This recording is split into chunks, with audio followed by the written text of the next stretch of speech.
Wow, that's good. That's excellent. Another great blue in front of you there. What is your name, young lady? Lily? Lily, Miss Lily. All right, there's another great blue heron. Now look at the sign on the right. See the sign? It says slow speed minimum weight. Now Yes. just past it, that big tree on Jamal's right. This Yes. is the end of the Silver River. Look down in the water, Jamal. Yeah. The clear water folds into the tannic acid stained water of the Ocklawaha. All right, if you would look to the right, this is where we're going. We're actually going south. Look at the surface of the water. Do you see that the leaves are not moving? Yes.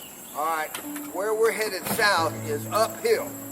And as we discussed yesterday, uphill, downhill, water, gravity, water should be moving. In that direction now where we're going, if you go 12 to 15 miles, you'll be at the Bluff Lock and Dam. Then another 12 to 15 miles, you'll be at the lower end of Lake Griffin, which you tried to observe on your way up. All right, beyond Lake Griffin, Lake Harris, Lake Eustis, Lake Dora, Lake Apopka, the Palatlakaha Canal, and then the Claremont chain. Oh. All the way down almost to Kissimmee.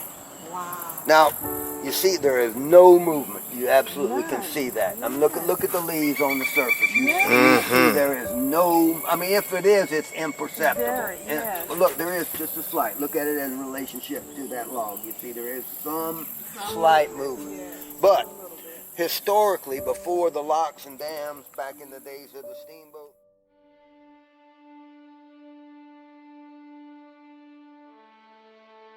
We had searched for this particular species of bird before, however had not seen one with our own eyes. Focus and awareness gives one with greater experiences. and it lets out a scream like a peacock. Wow. Ah, I can't do it because my throat gets hurting, but really high-pitched scream. This wading bird, called the cortland in the Caribbean, the carao in Argentina, is referred to as the crying bird for its loud wails. It is commonly called the limpkin in Florida and Georgia. It searches for apple snails, its primary food source. However, it also eats other snails, mollusks, and insects when available. It flies strongly and can swim as well.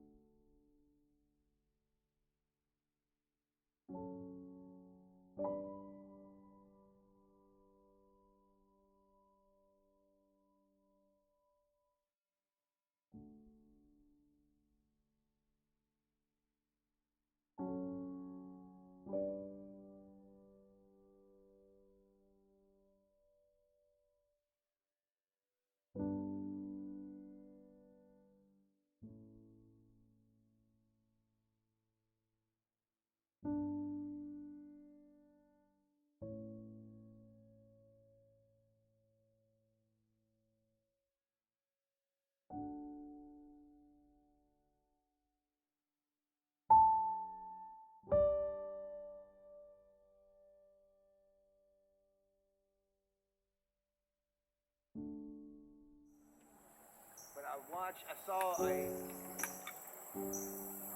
documentary about John James Audubon back in the 1820s, 1830s when he was in Florida and Louisiana documenting birds.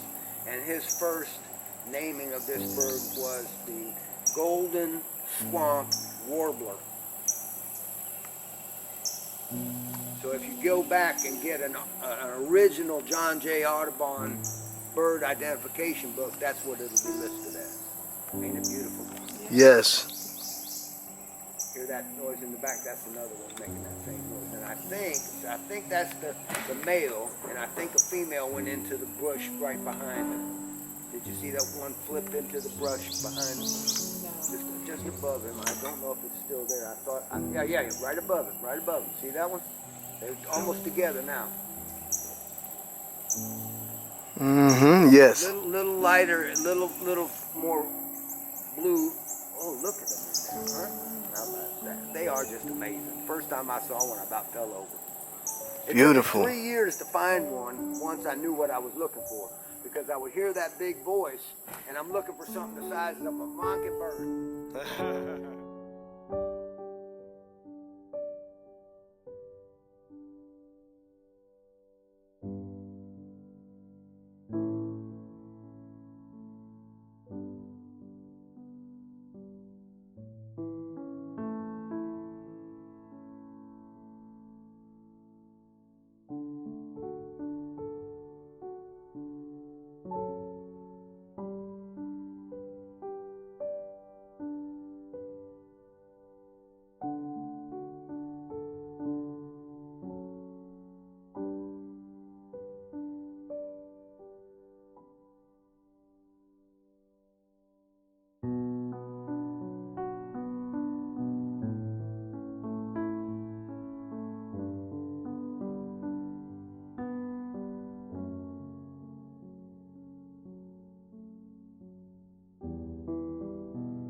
The water's clearing up as we go down, right?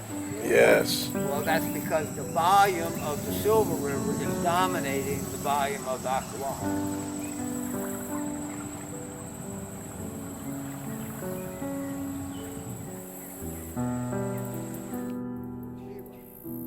That's just math. So, the Ocklawaha River, the Harris Chain of Lakes, and Silver Springs was formed and flowing in a much smaller form before the water receded off of the peninsula and revealed the east coast of the continent.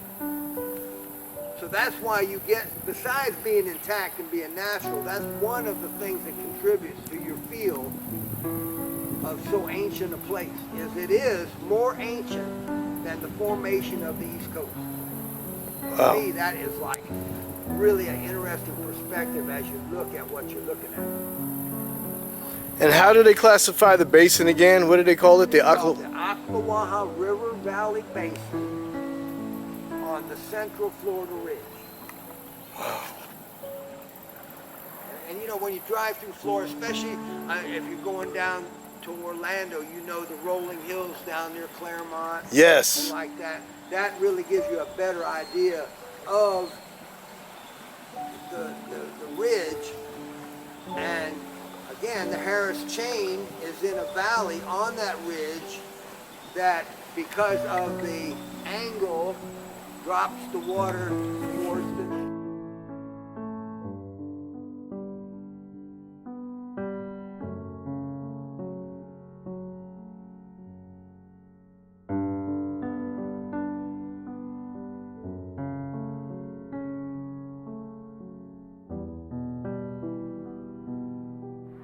kingfisher. You got him?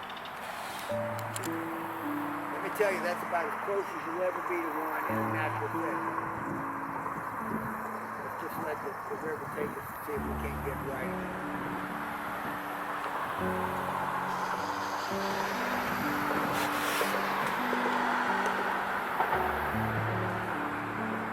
Now the reason oh look, it's on the tip of the bulwark there.